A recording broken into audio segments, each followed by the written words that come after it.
So ano pong gagawin natin mga kapatid para mabago yung isip natin? Reprogram our mind that was corrupted by the system of the world. Yung ating pong isip, meron po yan tinatawag na old program. Old program. Lahat ng mga napakinggan natin, napanood natin, narinig natin, lahat yan nada-download. Downloaded sa isip natin. Nada-download po yan. Pansinin nyo po, minsan pag nag-iisa ka, tahimik ka, biglang merong papasok sa isip mo, yung mga ginawa mo dating hindi maganda. Yung mga dati mong napanood na hindi ka aya-aya, biglang papasok. Bakit kaya pumapasok yun? Kasi nakaprogram yun, naka-download. Downloaded po yun. Kaya lahat po ng ating pinapakinggan, lahat po ng ating nakikita, lahat po yan nada-download. Kaya kung hindi maganda, yung dina-download natin, sa isip natin, ano pong lalabas? Hindi rin maganda. Amen? Kaya po, ganun kahalaga na kailangang mabago yung ating kaisipan sa pamagitan ng salita ng Diyos. Kung gusto po natin maging maka-espiritual, gawin po natin yung mga bagay na espiritual.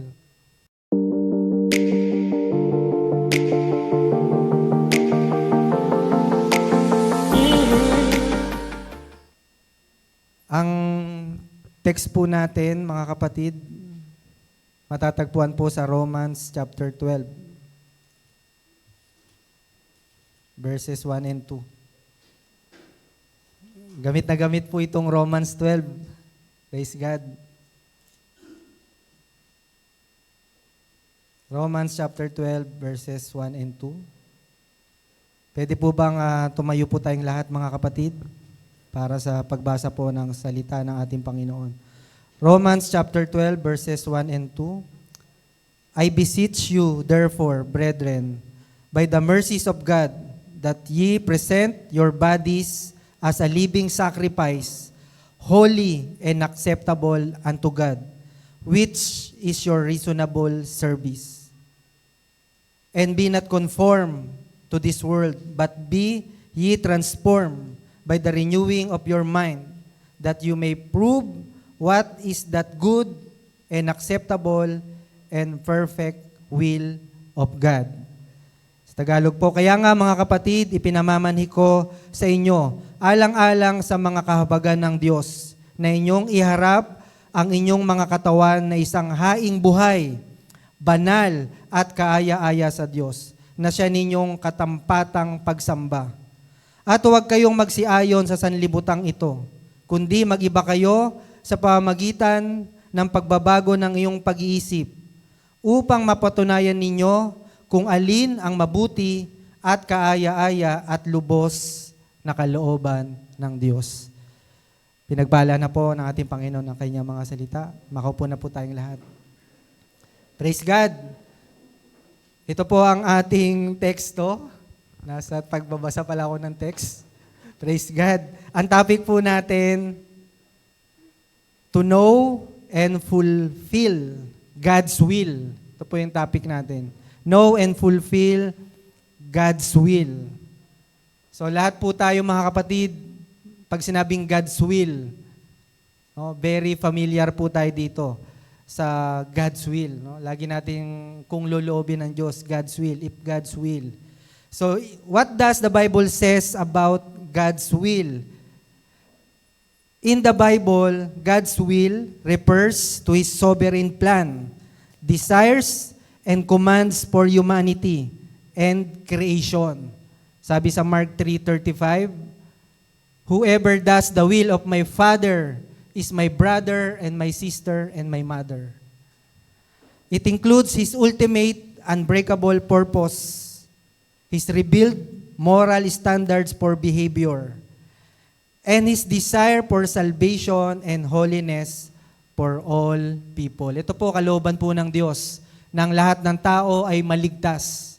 Amen? At maging banal. Mababasa po natin yan sa 1 Thessalonica 4:3 and 1 Timothy chapter 2 verse 4. Essentially, God's will, it is the alignment of human life with God's divine purpose and character. No? Ito pala, yung pag-align ng ating buhay sa plano at kalooban ng Diyos. Amen? Ang sabi nga po sa Matthew chapter 6 verse 10, "Your will be done in earth as it is in heaven." Masunod nawa ang iyong kalooban. So ganun po kahalaga, sobrang halaga ng kalooban po ng Diyos na dapat maganap. Yun din po yung sa Lord's Prayer, no, sa Matthew 6:10. At sabi rin po, ito sa Matthew 7:21. Pamilyar po ba tayo sa verse na to? Matthew 7:21. Hindi lahat ng tumatawag sa akin ng Panginoon, Panginoon, ay papasok sa kaharian ng langit. Kundi, yun lamang sumusunod sa kalooban ng aking Ama na nasa langit. Yung sumusunod sa kalooban. So, dito po, napipicture po natin na yung kalooban ng Diyos dapat maganap. Dapat mangyari sa ating buhay. Meron po tayong free will. So, familiar po tayo, lahat po tayo may free will. Meron po tayong kalayaang pumili. Hindi po ginawa tayong robot ng Diyos para diktahan niya. Tayo po ay merong free will. Either we live in foolishness or in wisdom comes from God. Pwede po tayong mabuhay sa kahangalan o pwede rin sa karunungan nagmumula sa Diyos. Tayo po ang pipili nun, mga kapatid. Amen? Kaya po yung mga tao po sa mundo, kung titingnan po natin, kung saan po sila namumuhay, yun po ay free will na pinili po nila. Amen? Pero sa kagandahang loob ng Diyos, yung kalooban niya, inihahayag niya. Hindi niya po inilihim yung kalooban niya. Yung kalooban niya po na makakilala tayo sa Panginoon. Lahat po tayong lahat na narito ay mapalad po tayo. Amen? Dahil nasa Panginoon na po tayo. At alam po natin na kalooban ng Diyos na lahat po tayo ay magkaroon ng kaligtasan, maging yung ating mga mahal sa buhay. Amen. So, how to know and fulfill God's will? Paano po ba natin malalaman at masusunod o magagawa yung kalooban ng Diyos? Kanina nagtatanong si Brother Benny regarding dito. Hindi ako makasagot kasi yun yung message eh. Yun po yung message eh, yung tanong niya po kanina. So, kaya hindi na po ako nagsalita dahil ito na po, no, yung message po natin, Panginoon. So, how to know and fulfill God's will? Number 1, dito rin po, kinuha ko po sa text natin yung mga points na narito po. Number 1, consecrate ourselves to God. Ayan, consecrate. Pag sinabing consecrate po sa Bible, it means the separation of oneself from things that are unclean. Ito po ay paghiwalay ng ating sarili sa mga bagay na marumi. Spiritual po yung sinasabing marumi. Especially anything that would contaminate one's relationship with a perfect God. No? Yung magpapakontamina sa ating relasyon. Yung po yung sinasabing i-separate natin yung ating sarili. Consecration also carries the connotation of sanctification, pagpapabanal. No? We are in the process. Nung na-born again po tayo, nakakilala tayo sa Panginoon, we are justified. Pinawalang sala po tayo. Then, we are sanctified. It is a process. And the future, glorification. So, nandito po tayo sa sanctification, pagpapabanal. Holiness or purity. Kabanalan, yung purity, no? Yung kadalisayan ng ating pong sarili. So, mga kapatid, napakahalaga po na tayo po ay maging consecrated. Tayo po ay maging separate. Tayo po ay maging malinis. Or maging pure yung ating relationship sa ating Diyos. Ayaw po ng Diyos na namuhay po tayo sa karumihan. Amen? May kita po natin to sa Book of Joshua. Ito pong pangyayari na to after 40 years in the wilderness, di ba? Sila po ay nasa wilderness. Hindi pa po sila nakakapunta sa promised land. Napakahaba po, napakaraming taon na nandun po sila.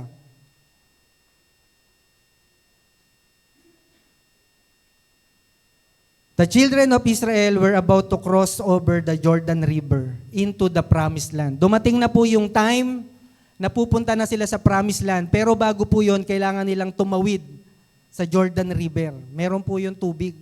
No? Hindi sila pwedeng lumundag sa kabila. Kailangan nilang tawirin po yun. Cross over sa Jordan River. Kaya lang, bago po sila makarating doon, bago po sila tumawid, meron pong command na binigay po ang Panginoon sa Joshua chapter 3, verse 5. Ito po ang sinasabi, Joshua told the people, consecrate yourselves, for tomorrow the Lord will do amazing things among you, will do wonders among you. Bago po mangyari yung promise na amazing things, kailangan pong mag-consecrate. No? Consecrate yourselves. May gagawin pong malaki ang ating Panginoon, ang Diyos may gagawin na kamangha-manghang bagay. Pero bago po yun, bago nila masaksihan yun, anong pinapagawa ng Panginoon? Consecrate. Consecrate yourselves. The people of God were commanded, no, inutusan ng Diyos. Pag sinabing consecrate, inutusan po silang maligo at magpalit ng damit. Isipin nyo po, 40 years, naglakbay po sila. Di ba? So, papasok sila sa promised land. And the married couples were to devote themselves wholly to the Lord. Even po yung mag-asawa. Mag-asawa, wala munang i-devote yung sarili sa Panginoon. May kita po natin yan sa 1 Corinthians chapter 7 verse 1 to 6. Sinasabi doon na sa mga mag-asawa, pag-usapan nyo na wag munang gawin para mai-devote nyo yung sarili nyo sa panalangin. Amen. So sa pag-uusap po yun ng mag-asawa. So dito po, ganun po yung sinasabi ng ating Panginoon. Ano po ba yung significance nitong sinasabing consecration na ito? Praise. The significance of this command was that in ancient times, water was considered a luxury. No? Bakit luxury? Kasi wala pong tubig masyado sa lugar po nila. Yung tubig, pag sinabing luxury, ito po ay napakahalaga, napakamahal. Kumbaga dito, pag sinabing luxury. So ganun din pala yung tubig nung panahon po nila. Ngayon po yung tubig sa atin, unlimited eh. Yung sa gripo, pag binukas mo, di ba? Tuloy-tuloy lang yung daloy ng tubig. Pero, babayaran mo nga lang kapag hindi ginamit na maayos. Pero dito po, yun po yung sinasabi po dito, at hindi po siya nagagamit na madalas for personal hygiene. Bakit? Dahil hindi po ganun ka-abundant yung tubig nung panahon po nila. Ito pong bathing and changing clothes, ano po ba sinisimbolize nito? Mga kapatid, bakit to inutos ng Panginoon? It symbolizes making a new beginning with the Lord. Ito'y bagong simula sa Panginoon. The picture here is that sin is defilement. Yung kasalanan po kasi, siya po'y nagpaparumi sa tao. Amen? Amen po ba? Sabi sa Psalms 51 verse 2 and verse 7, and we have to cleanse before we can truly follow God. So tayo po ngayon, ng mga followers of Christ, kailangan din po pala nating linisin yung ating mga sarili. Hindi po literal na maligo. Kung hindi, linisin po natin. Alisin po natin anumang mga karumihan na kumakapit po sa atin. bago po tayo tunay na makasunod sa Panginoon. Ganun po pala kahalaga itong consecration. No, mahirap na maglingkod ng totoo kung tayo po ay hindi po nagiging malinis sa harapan po natin, Panginoon. Sa Romans 12:1, ito po yung binabanggit po dito. Sa letter A, sabi po ni Paul, alang-alang sa masaganang habag ng Diyos. Naranasan po natin yung masaganang habag ng Diyos. Amen po ba? Sabi niya, ako'y nakikiusap sa inyo. No? Hindi lang talagang ako'y nakikiusap. I beseech you, ako'y nakikiusap. Na na ialay ninyo ang inyong sarili. Sarili po natin, ito po, yung ating physical. Bilang una, bilang handog na buhay. A living sacrifice. Sa Old Testament po, naghahandog po sila, meron po silang dala-dala. Pupunta po sila sa templo. Meron po silang inihahandog sa Diyos. Amen? Ngayon po, sa New Testament, sa ating pong panahon, ang ihahandog po natin, yung sarili po natin. Amen? Hindi lang po yung sarili, a living sacrifice. Dapat po may buhay yung paghahandog ng ating sarili sa Diyos. Pag sinabing buhay, dapat nandun may energy ka. Amen? Dapat masigla ka. Dapat excited ka na magsasamba ka sa Diyos. Hindi yung parang nalugi. No? Pagpunta mo sa church, mukha kang nalugi. Hindi po ganon, mga kapatid, yung sinabing living sacrifice. Ay handog po natin yung sarili natin bilang buhay. Hindi po patay. Sa Old Testament po, di ba? Hinahandog yung mga hayop, pinapatay po yun. At hinahandog sa Diyos. Sa atin ngayon, yung sarili po natin. Ano pong kailangan natin gawin? Alagaan po natin na hindi tayo makontaminate ng kasamaan ng mundo. Merong isang linggo, ang paghahanda bago dumating yung linggo. Amen? So ngayon, anong gagawin mo? Para sa next Sunday, a living sacrifice ka. Buhay na handog ka sa Diyos. Kinakailangan po mga kapatid, alagaan po natin. Pag sinabing alagaan, dapat ingatan po natin na hindi tayo makontaminate. Napakasama po ng mundo. Talagang kung hindi tayo magiging aware, makokontaminate po tayo. Amen? So yung contaminate, example nito yung pagkain. Pag yung pagkain na-contaminate at kinain ng tao, ano mangyari? Sasakit yung tiyan, pwedeng ma-hospital. So, ganun po ang nagagawa ng contamination. Letter B, holy, kabanalan. Pag sinabing holy, we are set apart. Tayo po ay hinihiwalay na sa mundo.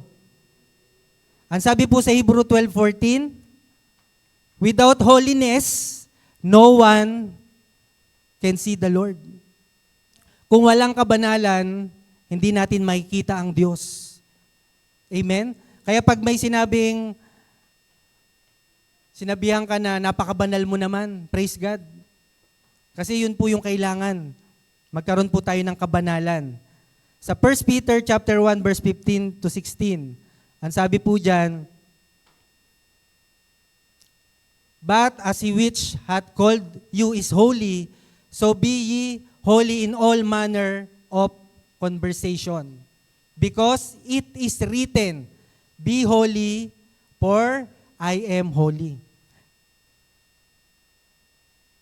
Ganyan po, talagang nakasulat.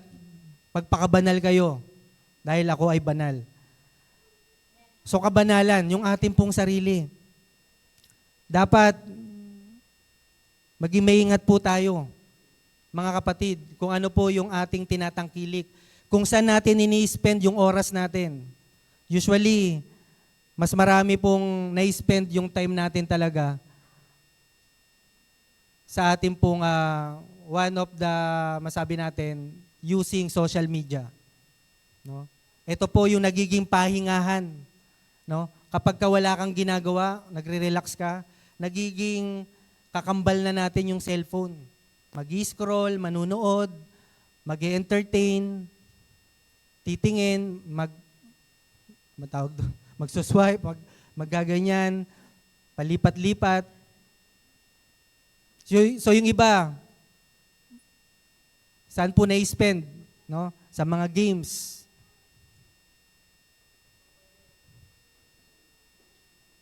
Ang nakakalungkot po mga kapatid, ang tinatangkilik po natin, ito po, ang tinatangkilik po natin, hindi po makadiyos. Kapag ganun po, yung ating nagiging routine.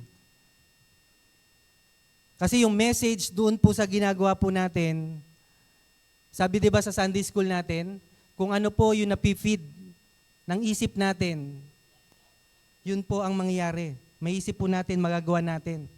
Mapoprogram po siya sa isipan po natin. Sabi sa Matthew 5:8, tinan po natin, "Blessed are pure in heart, for they will see God."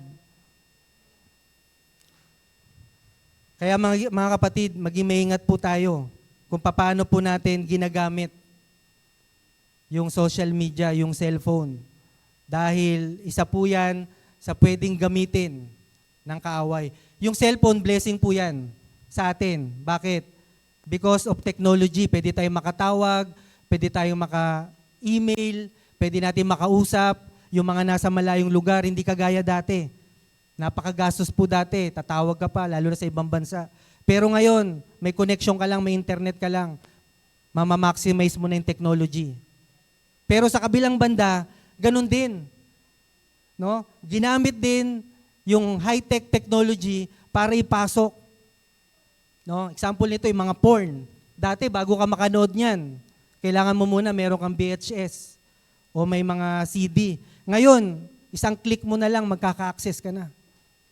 Amen? Kaya ganun po, very dangerous po yung panahon po natin ngayon kung di po tayo magiging maingat. And acceptable or pleasing to God. No? Yung ating sarili bilang kalugod-lugod sa Diyos. So pagharap po natin, lagi po natin tandaan, yung ating sarili dapat buhay, nahandog, banal, at kalugod-lugod sa Diyos. Bakit ito ang sinasabi ni Apostol Pablo dito po sa mga taga-Roma? Dahil ito po ang karapat-dapat. This is our true and proper worship.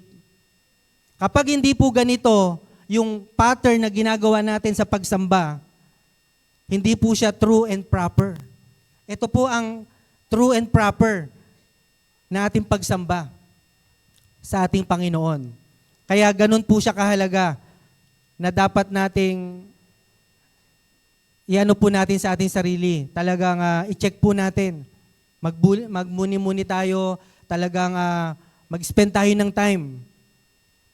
Kamusta naman po yung ating pagsamba sa Diyos? Paano po yung ating pagsamba? Na-maintain po ba natin ito pong pakiusap ni Pablo? Na alang-alang sa masaganang habag ng Diyos? Ako'y nakikiusap sa inyo na ialay ninyo ang iyong sarili bilang handog na buhay, banal, at kalugod-lugod sa Kanya. Amen? So ito po yung tamang pag-response sa ating pagsamba sa ating Panginoon. Ito po yung kalooban niya. Yung ating sarili dapat po makonsecrate. No? Talagang yung sinasabi, maihiwalay natin. Set apart. Dapat, kung ano yung nakikita sa mundo, hindi na yun yung nakikita sa atin. Bakit? Iniwalay na nga tayo eh. We are set apart. Kaya tayo iniwalay para gawin yung kalooban ng Diyos. Hindi na po dapat tangkilikin natin yung mundo. Amen? Sa number 2 po, setting ourselves apart from the world. Ito po yung sabi po sa Romans 12:2, do not conform to the pattern of this world. Huwag po tayong umayon sa takbo ng mundong ito. Pag sinabing do not conform, huwag tayong umayon sa takbo, yung pattern. Yun po yung nasusundan yung pattern. Di ba minsan pag magpiprint ka, yung sa mga t-shirt, may mga pattern na yun, no? Nilalagay na lang yung t-shirt, yun na, sunod-sunod na napiprint. So ganun din po yun, naka-pattern. Kaya dapat, wag po nating hayaan na umayon tayo dun sa pattern ng mundo. Ang sabi po ni Jesus sa John 17, Jesus says, they are in the world, but not of the world. Yung mga alagad niya, sabi niya, Ama, sila ay nasa sanlibutan, pero hindi sila makasanlibutan. So tayo po ngayon, mga kapatid, nasa sanlibutan pa tayong lahat. Nandito pa tayo sa sanlibutan, pero dapat hindi tayo makasanlibutan. Pastor, ano ba yung makasanlibutan? Kanina pa yan nababanggit. Ang sabi po sa 1 John, tingnan po natin. 1 John 2:15.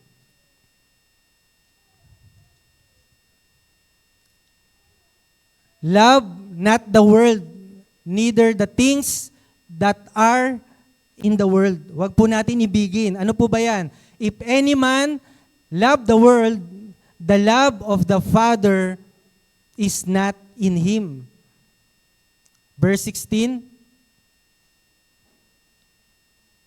for all that is in the world, ano po ba yung worldly o pagiging worldly? Ito po yan, tatlo yan. The lust of the flesh, and the lust of the eyes, and the pride of life is not of the Father, but is of the world. Ito pong tatlo na yan. Yan po yung sinasabing makasanlibutan. Yung pagnanasa ng laman. Yan po. Yung pagnanasa ng mata. Yung mga nakikita natin, no, na nagiging kalugod-lugod sa ating laman. At ito pong pride of life, yung kayabangan, is not of the Father, but is of the world. Sa verse 17, and the world passeth away, and the lust thereof. So yung mundo, yung sanlibutan, mawawala, at lahat ng pinagnanasahan nito. But he that doeth the will of God abideth forever. Ngunit ang sumusunod sa kalooban ng Diyos ay mananahan magpakailanman. Palakpakan po natin ang ating Panginoon. So yun po yung command, no? Yung 15, 16, wag po natin tangkilikin yung sanlibutan. Sa halip, gawin po natin yung kalooban ng Diyos. Bakit, Pastor? Dahil po yung mundo, mawawala po yan, yung lahat ng nasa sanlibutan. Yung sumusunod sa kalooban ng Diyos, yun po ang mananahan magpakailanman sa piling ng ating Panginoon. Sa James 4:4, ang sabi po dyan, ang sino mang nakikipagkaibigan sa sanlibutan ay kaaway ng Diyos. Ayaw naman po natin, no, na maging kaaway ng Diyos. Kaya po, ihiwalay po natin yung ating sarili. Ganon din po sa 1 Peter 1:17. Tingnan nga po natin sa 1 Peter 1:17.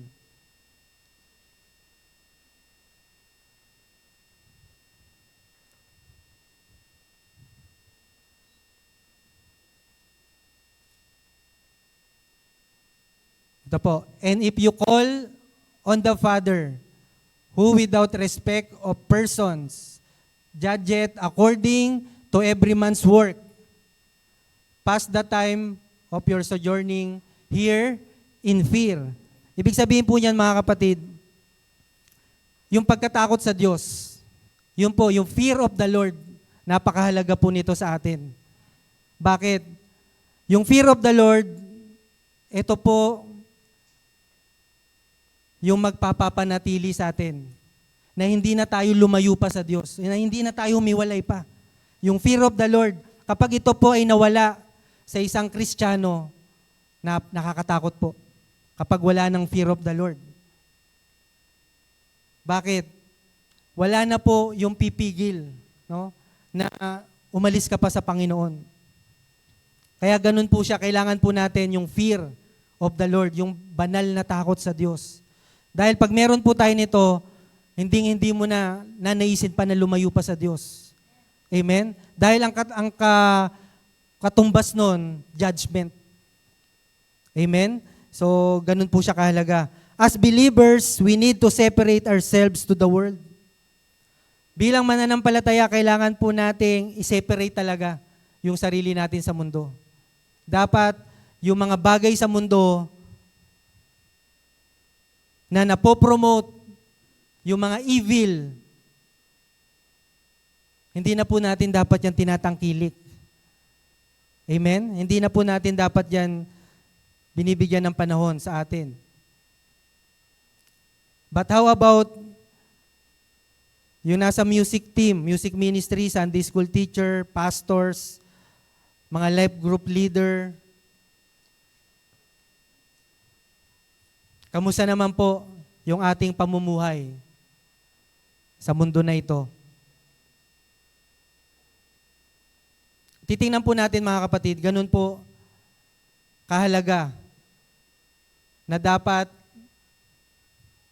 ma-separate po natin yung ating sarili sa mundo po na ito. Meron po akong example po dito, yung kilala niyo po ba si Lot? Yung asawa ni Lot? Yung pamangkin po ni Abraham, si Lot. Yung asawa niya, meron siyang 2 anak.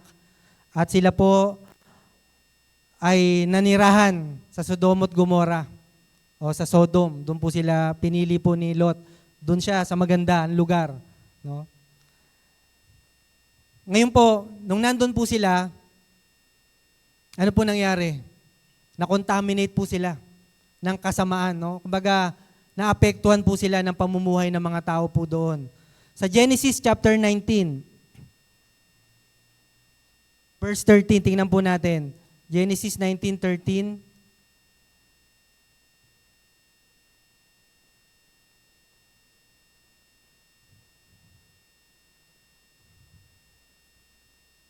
Because we are going to destroy this place, sabi po ng angel, the outcry to the Lord against its people is so great that He has sent us to destroy it. No? So gugunawin na yung Sodom at Gomorrah, pinapaalis na si Lot at saka yung kanyang pamilya. Sa 17,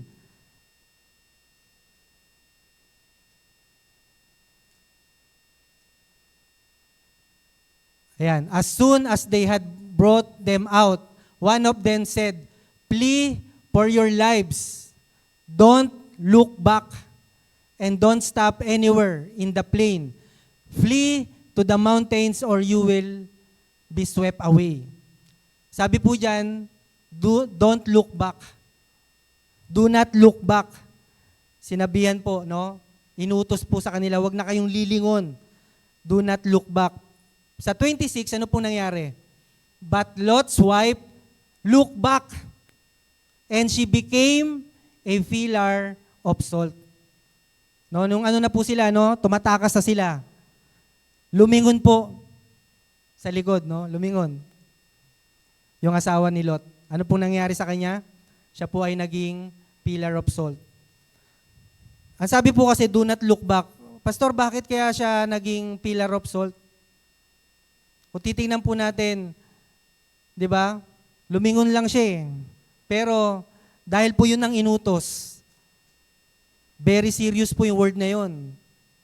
Sabi nga po, di ba, sa Ephesians 4:22, kung titingnan, babasahin po natin, you were taught with regard to your former way of life to put off your old self, which is being corrupted by its deceitful desires. Yung old self po natin, deceitful desires. 23,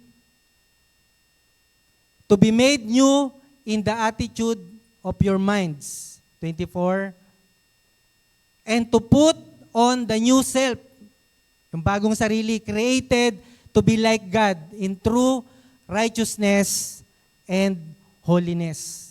Diba? Yan po yung kalooban ng Diyos sa atin. Sa 1 John 5:16, may mga kasalanan na hantong sa kamatayan. Meron ding hindi. Ang nangyari po kay Lot, Lot's wife was not able to accept yung salita po na yon na sinabi po sa kanya. What she chose to value in her heart led her to sin. Yung Sodom, yung Gomorrah, yung mga nandun sa lugar na yon, yun po ay mahalaga sa asawa ni Lot. Dahil gugunawin yon at nakatouch yung puso niya doon, kaya siya lumingon. Yung pinapahalagahan niya sa kanyang puso, nagdala sa kanya sa kasalanan. At nagdala sa kanyang kamatayan. Amen? So yung nangyari po sa asawa ni Lot, yun po ay warning sa ating pong lahat na wag na tayong bumalik pa kung saan po tayo dati. Amen? Wag na nating naisin pa na balikan pa yung masamang pamumuhay dati. Bakit? Nandito na tayo. Nasa tamang pamumuhay na tayo. Nasa Panginoon po tayo. Amen? Isipin po natin yung asawa ni Lot. Yung paglingon niya, ang laki ng panghihinayang niya nagugunawin. Dahil nakatouch yung puso niya, doon po sa lugar na yon, yung kasalanan, naghari po sa kanya. At yung kasalanan, nagdulot sa kanya ng kamatayan. Amen? So sa atin pong lahat mga kapatid, yung asawa po ni Lot, even kahit nga si Lot kahit sabihin natin matuwid siya, nag-compromise pa rin siya. No? Nung nilasing siya ng mga anak niya, di ba nakipag-inuman siya Sabi doon, nalasing siya. Ibig sabihin, talagang ginusto niya. So nag-compromise siya. Kaya ang bunga nun, dalawang bansa, Ammonites and Moabites, dahil po doon sa incest, no, yung sa kasalanan na yon. So number 3, allowing our minds to be transformed. Ito po yung topic natin sa Sunday School. Allowing our minds to be transformed. Paano po matatransform yung ating isip o yung ating pag-iisip? Through God's Word. Sa pamagitan po ng salita ng Diyos. Kung ano man po yung pag-iisip natin noon at sa pag-iisip natin ngayon, na may nabago dahil po yun sa salita ng Diyos. Amen? Kung wala pong salita ng Diyos, ang isip ng tao corrupted. Amen?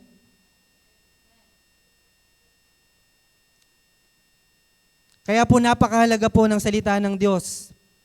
Ang sabi po sa 2 Timothy 3:16, all Scripture is God-breathed, and it is useful for teaching, correcting, training, reproof, no?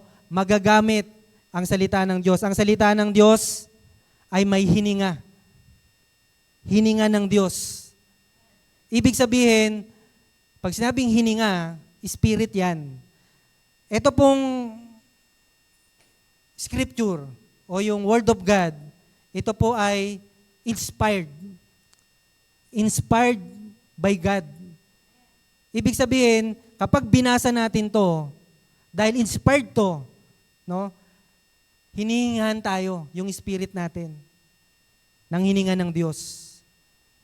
Isipin niyo po, hininga ng Diyos, ito pong Word of God, pag binasa mo siya, di ba, lumalangap tayo ng oxygen sa physical, para mabuhay tayo. Pero spiritual natin, ang kailangan pong oxygen, yung hininga ng Diyos. Ito, yung Word of God. Ito po yung inspired, kinasihan. Wala pong ibang naisulat na libro na mayroong hininga ng Diyos maliban po sa Bible. Amen?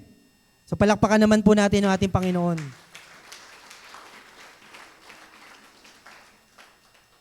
So ano pong gagawin natin mga kapatid para mabago yung isip natin? Reprogram our mind that was corrupted by the system of the world. Yung ating pong isip, meron po yan tinatawag na old program. Old program. Lahat ng mga napakinggan natin, napanood natin, narinig natin, lahat yan nada-download. Downloaded sa isip natin. Nada-download po yan. Pansinin nyo po, minsan pag nag-iisa ka, tahimik ka, biglang merong papasok sa isip mo, yung mga ginawa mo dating hindi maganda. Yung mga dati mong napanood na hindi ka aya-aya, biglang papasok. Bakit kaya pumapasok yun? Kasi nakaprogram yun, naka-download. Downloaded po yun. Kaya lahat po ng ating pinapakinggan, lahat po ng ating nakikita, lahat po yan nada-download. Kaya kung hindi maganda yung dina-download natin, sa isip natin, ano pong lalabas? Hindi rin maganda. Amen? Kaya po, ganun kahalaga na kailangang mabago yung ating kaisipan sa pamagitan ng salita ng Diyos. Kung gusto po natin maging maka-espiritual, gawin po natin yung mga bagay na espiritual. Amen? Bakit? Dahil yun po, yun nangyari po sa atin. Gawin po natin yung mga bagay na espiritual. Kailangan po, ang isipin po natin ngayon, yung salita ng Diyos. Ilagay po natin sa isip natin. Pakinggan po natin yung mga maka-Diyos, yung mga music na talagang kalugod-lugod sa Diyos. Yan po yung ating pakinggan. Bakit? Dahil yung music, spirit po yan. Yung mga pinapakinggan po natin, spirit. Pumapasok po sa atin. Example nito, di ba si Haring Saul, pag inaatake siya, no, yung kanyang yung tinotorment siya ng spirit. Pag pinapatugtog, no, ni David yung harp o yung instrument na ginagamit niya, ano nangyari? Di ba? Kumakalma siya. Kasi spirit. So ganun din po sa atin, maging maingat po tayo sa mga pinapakinggan po natin dahil spirit po yan. Mapasok po sa atin. Ngayon mga kapatid, ito po, kung i-allow po natin, mababago po yung ating kaisipan sa pamagitan po ng salita ng Diyos. Sabi po sa Joshua 1:8, ano pong sinasabi dito? Huwag nating kaliligtaang basahin ang kautusan. Do not let this book of the law depart from your mouth. Read it. Next, meditate on it.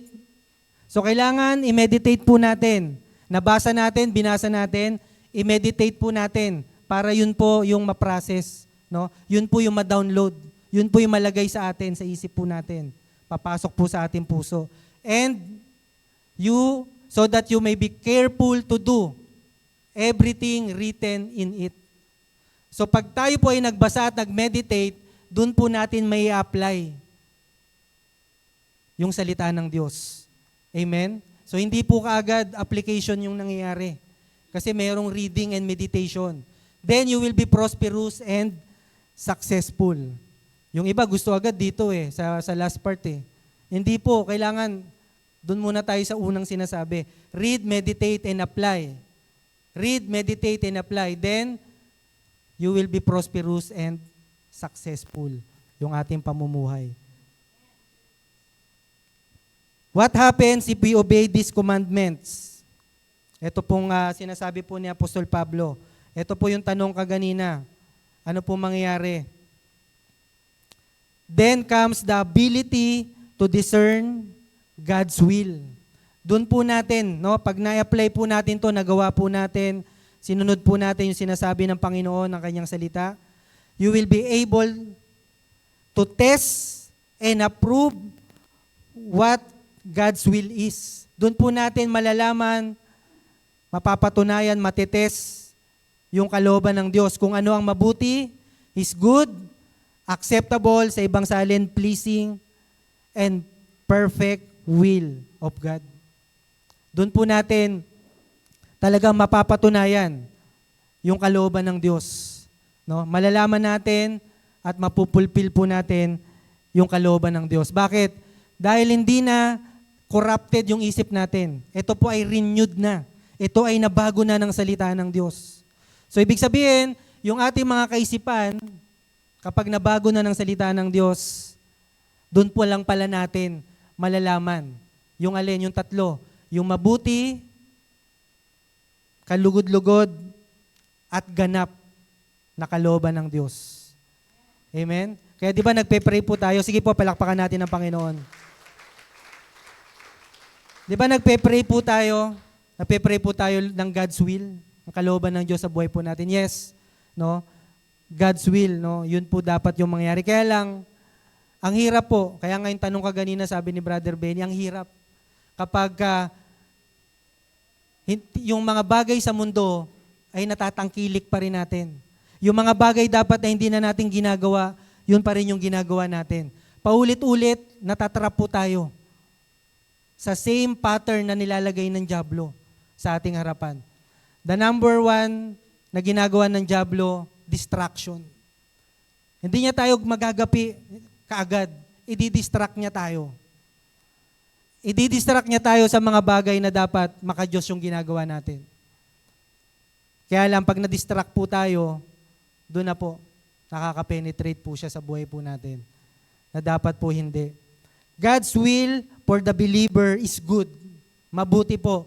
It is good because God is fully good. Sabi po sa James 1:17, every good and perfect gift comes from the above, comes from God. Amen. God's will for the believer is acceptable. Sa Matthew 12:50, ang sumusunod po sa kalooban ng Diyos, ang siya kong kapatid, ama at ina. Romans 14:18, God's will for the believers is perfect. Ang kalooban po ng Diyos ay ganap. God's perfect will leads us to spiritual maturity. Mga kapatid, yung ganap na kalooban ng Diyos ang magdadala sa atin sa spiritual na kaganapan. Spiritual maturity. Di ba gusto po natin mag-mature spiritually? So yung perfect will ng Diyos sa buhay natin ang magdadala sa atin para maging mature po tayo. Sa 2 Timothy 3:17, so that the man of God ay maging ganap sa mabubuting gawa. No? 2 Timothy 3:17, pakitingin po natin. Ayan. So that the man of God may be thoroughly equipped for every good work. Ayan, dyan po kasi dapat talaga maging equipped po tayo. Tayo po yon na mga tinawag po ng ating Panginoon. So praise God, the words good and acceptable and perfect. Yan po yung tatlo na sinasabi po dito na kalooban ng Diyos.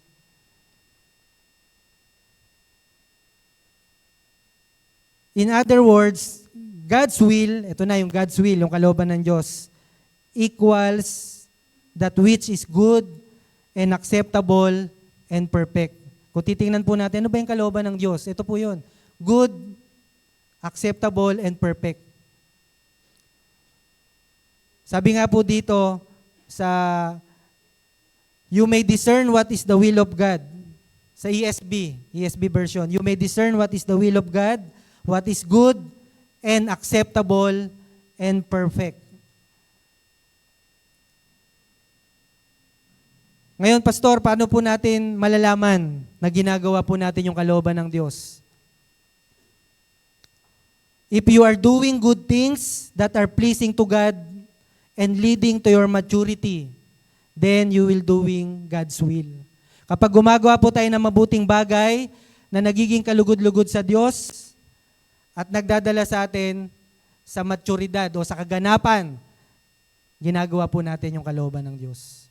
Amen? So, naalala ko lang po yung time, nung bago pa lang po ako na mananampalataya. Yung ginagawa ko po, nung nakakilala po ako sa Panginoon, atin po ako ng atin ng mga gawain. Atin ako ng atin, punta ako ng punta kung saan may mga gawain, youth fellowship, mga seminar, Bible study, prayer meeting, atin ng service. So yun po yung ginagawa ko. Hindi po ako kumbaga sobrang excited po ako, sobrang gustong-gusto ko siya ginagawa. Ngayon, habang ginagawa ko siya, sa Diyos po ang kapurihan, yung ginagawa ko pala na yun, mabuti at kalugod-lugod sa Diyos. Yung mga pagdalo natin, kaya wag po tayo manginawa. Ngayon, dumadalo tayo online na. Dati pupunta ka pa sa malayo para makadalo. Ngayon, buksan mo lang yung cellphone mo. Pwede nang magkaroon ng gawain. Wala nang may dadahilan na hindi ka makadalo ng gawain. Nasa bahay ka na lang, pwede ka maggawain. Amen? So, yun po, glory to God po.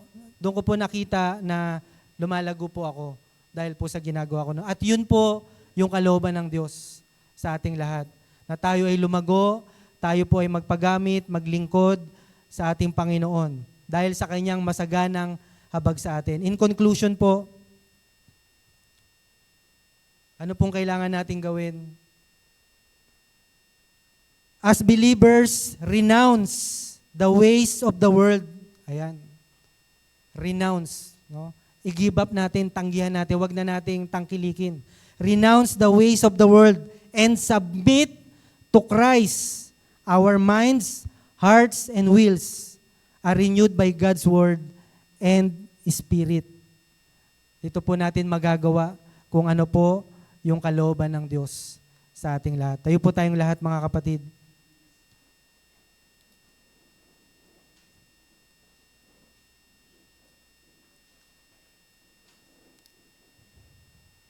Hallelujah.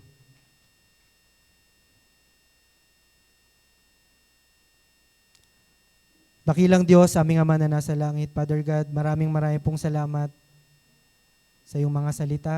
Salamat po, Lord, sa iyong kapahayagan sa amin, Lord.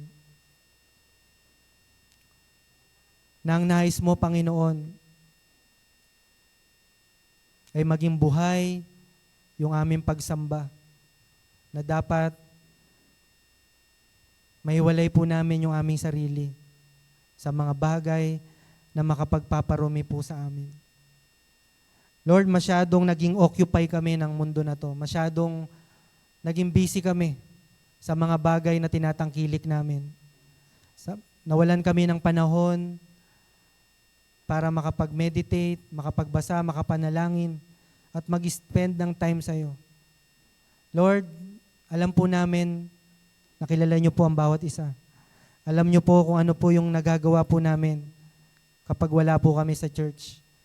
Yung everyday routine namin, Panginoon. Lord, ngayong oras na to, ano man po yung mga kakulangan, ano man po yung aming mga nagawa na hindi po naging kalugod-lugod sa iyo. Lord, sa pamagitan ng iyong salita, nawa ito po yung mag-udyok sa amin, Panginoon, na mag-desire sa iyo, Panginoon, na mas lalo kami mapalapit, mas lalo kaming lumago, mas lalo pa kaming lumalim sa aming relasyon sa iyo. Lord, anumang bagay na natatangkilik namin, na merong influence ang dyablo. Lord, sabi mo nga, sa iyong salita, dapat wala nang bakas ng dyablo sa buhay namin. Dahil ito po yung kalooban mo, Panginoon. Lord, ano man po yung aming mga nagagawa na hindi po kami nagiging aware, na na-spend namin yung time namin sa panunood, sa paglalaro, ng hindi po mga makadiyos na gawain, na nanakaw yung aming oras, na entertain kami sa mundo na to. Lord, patawarin niyo po kami, tulungan niyo po kami na ma-overcome po namin anumang deception na gawa ng dyablo upang i-distract kami sa aming relasyon sa iyo. Lord, ang katotohanan po ang siya magpapalaya sa amin, Panginoon. Kaya salamat po sa katotohanan ng iyong salita na na-expose ang gawa ng dyablo sa buhay namin. Dahil ito po ang iyong kalooban, Panginoon, na kaming lahat ay maging malaya bilang isang mananampalataya mo, Panginoon. Lord, nawa, anumang koneksyon namin sa mga bagay na makapagdidistract sa amin, Lord, nawa ito po'y may alis namin. Ito po'y maputol namin, Panginoon, upang wala nang access ang gawa ng kadiliman sa aming buhay. At makapag-focus kami na makapanalangin, mag-spend ng time sa iyo, Panginoon. Dahil malapit na ang pagdating mo, Panginoon. Kaya salamat po Salamat sa iyong salita. Salamat sa iyong panawagan, Panginoon. Maraming pong salamat. Nawa, kayo po ang patuloy na magminister sa buhay po ng bawat isa na nakapakinig ng iyong salita. Ito po aking dalangin in Jesus' name. Amen.